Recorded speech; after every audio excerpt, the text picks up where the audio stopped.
Hello, Grace Church. Happy New Year. It is 2021, and I don't know about you guys, but I have already written the date wrong. I've already said the date wrong. I've already said 2020 or whatever. It's always so challenging to switch from 2020 to 2021 or whatever year we're changing to. But Happy New Year. It's so nice to be able to record another video for you guys. And it's so exciting because I always find that the Lord teaches me through metaphors or through things that are going on in my life. I just feel like the Spirit really speaks to me in the idea of or in what I'm doing, what is going on. And I'm really grateful for that because I realize that not everyone learns that way, but that's a huge way that I learn. And so I just want to share it with you guys. It's very exciting because it makes so much sense to me. So I hope that as I tell you guys what's going on, that it also makes sense to you guys. Because sometimes I feel like I share things and then once I'm done talking, it doesn't make sense anymore. So anyways, here's my story. The other day, Jonathan and I were driving to my grandparents' house, and he was driving, and we were dropping off gifts for Christmas, and he doesn't know how to get there. He's been there a couple times, but he doesn't have a picture photo memory or whatever, so he doesn't always know how to get back to the same place even if he's been there. But for me, if I drive to a place once, I basically know how to get there. I mean, not maybe 5 hours away, but if I drive somewhere half an hour, whatever. Anyways, so I was telling him where to go, and as we were driving, the Lord was just revealing to me how this is a spiritual analogy, I guess. And so we were driving there, and we were on the highway, and I said, "Oh, Jonathan, you get off at this highway." And he goes, "Okay." And then he gets off at the highway. I said, "Oh, at the end of the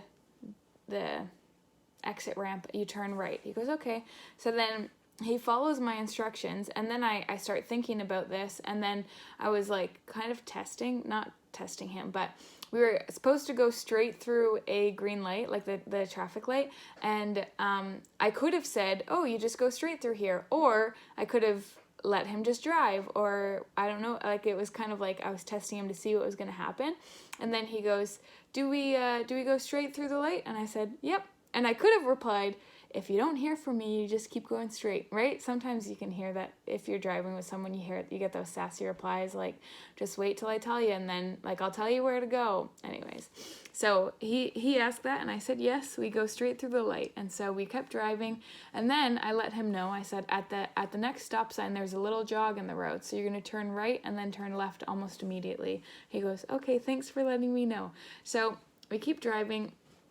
And then I keep thinking about the spiritual applications of this. And sometimes when we're going places, or in life where we have certain decisions to make, the Lord will tell us what we have ahead.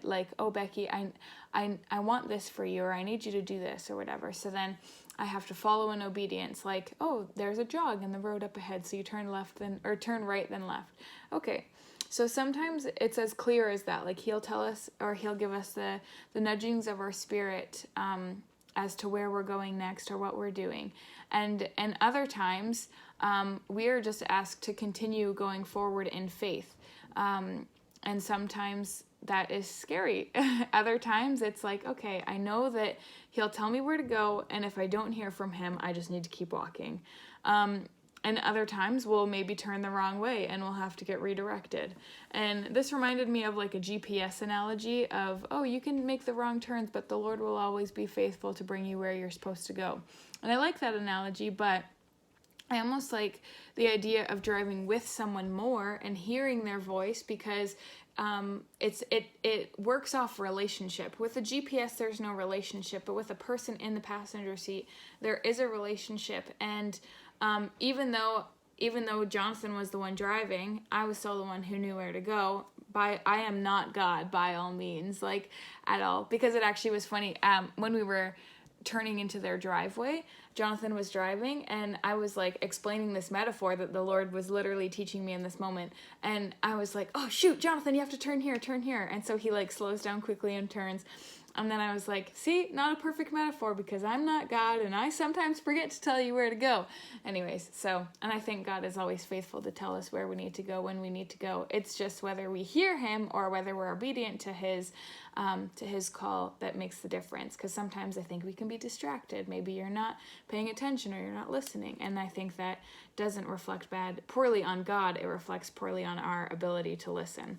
Anyways, so there are many things that are good about this metaphor, but in any metaphor, you can always find things that don't work. But I was just super excited about it because I feel like I'm in a place where I have to be obedient to the Lord, and it sometimes terrifies me because I am hoping and I'm praying that I'm discerning his voice properly. And so it reminded me of Isaiah 26, verse 3 and 4. It says, you keep him in perfect peace whose mind is stayed on you. Some other versions said, whose mind is set on you or focused on you, because he trusts in you. Trust in the Lord forever, for the Lord God is an everlasting rock. Like, he's faithful. He's not going to change. And I remember back at the beginning of COVID, I actually did a devotion on this verse. And so it's kind of cool to do a devotion on the same verse but in a different light. And I think we just need to stay focused on him during this time, stay focused on his presence, his the person of Christ, and to just focus on him. And when we do that, when we listen to his voice and discern his voice, he's going to be faithful in leading us.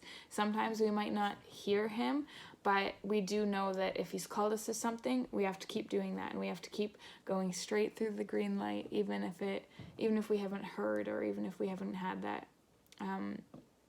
instruction yet. But I hope and pray that this made sense. It was so real to me in the moment, and I just hope that the Lord was able to teach you through this as well. And I also hope that you have a absolutely wonderful Wednesday. Thank you so much for listening, everyone. Bye.